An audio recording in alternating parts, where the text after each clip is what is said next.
안녕하세요. 천안문 민주화 운동에 대해서 발표를 맡은 글로벌학부 정승진입니다. 저는 제1차 천안문 사건, 천안문 민주화 운동의 전개, 그리고 천안문 민주화 운동 이후에 대해서 발표하겠습니다. 먼저 제1차 천안문 사건을 짧게 요약하자면 1976년 저우언라이가 사망하자 이를 추모하기 위해 중국 인민들이 천안문 광장에 모였고, 이것이 마오쩌둥을 비난하는 시위로 퍼지자 공산당 정부가 무력으로 시위를 진압했던 사건입니다. 저우언라이는 문화 대혁명 때 무자비한 숙청을 막으려 힘썼던 인물이었기 때문에 그의 죽음과 그를 향한 공산당의 비판은 마오쩌둥을 향한 비난의 시위로 번져갔다고 할 수 있습니다. 다음으로 제2차 천안문 사건이라고도 불리는 천안문 민주화 운동의 전개를 살펴보면, 먼저 1978년 개혁개방 이후 정치, 사회, 경제적으로 혼란스러운 시기가 나타납니다.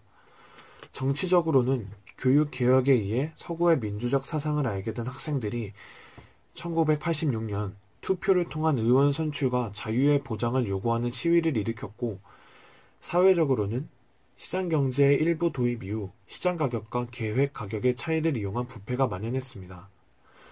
경제적으로는 정부가 매년 통화량을 늘려 물가 상승이라는 결과를 가져왔고, 자본을 축적한 사람들이 물가가 상승한 물품들을 사재기 하였고, 물가 안정을 위해 긴축 정책을 실시하지만 실업과 생산량의 감소에 어려움이 증가하는 등 인민들의 불평과 불만이 증가했습니다.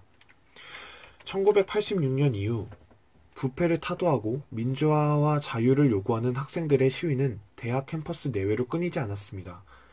이에 대해 시위를 잠재우자는 강경파와 학생들의 의견을 일부 수용하고 받아들여야 한다는 온건파의 대립이 있었습니다. 온건파 중에는 후야오방이라는 인물이 있었는데, 후야오방은 학생들과 대화로 시위를 풀어가려 했고, 공산당 체제의 위협을 느낀 강경파들은 학생들의 강경하게 대응하지 않는 후야오방을 회의를 통해 실각시켰습니다. 이후 1989년 4월 15일 후야오방이 사망하게 되었고, 학생들의 민주화 요구에 동조적이었던 그의 죽음은 학생들이 천안문 광장에 모여 그를 추모하는 행렬로 이어지게 되었습니다.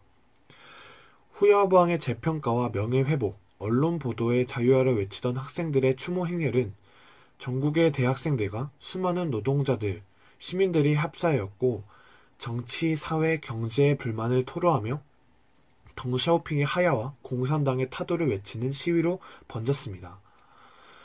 덩샤오핑은 이 시위를 동란이라고 칭했고, 이러한 발언에 학생들의 시위는 더욱 거세져 전국적으로 커져갔습니다. 시위가 중소정상의 외교적 행사에 타격을 주고 국제적 망신을 받는 지경에 이르르자 덩샤오핑은 이 시위에 대해 계엄령을 선포하였습니다. 후야오방의 뒤를 이은 자오쯔양이라는 인물은 학생들에게 계엄령에 주의를 주고 돌아가라고 호소하였지만, 학생들은 시위를 멈추지 않고 계속 이어갔습니다. 1986년 6월 3일 인민새벽군대는 탱크와 기관총으로 무장하여 시민들을 포위했고, 대항하려는 학생들과 시민들에게 무자비하게 학살하기 시작하였습니다. 이러한 강경한 진압은 6월 4일까지 지속되었고, 약 만여 명의 사상자라는 결과를 가져왔습니다. 이러한 유혈 사태 이후 덩샤오핑을 비롯한 중국 공산당은 천안문 민주화 운동을 두고 반사회적, 반혁명적인 세력이 일으킨 난동이라고 취급하였고, 과잉 진압에 대해서 당연한 조치라고 평가하는 등의 태도를 보였습니다.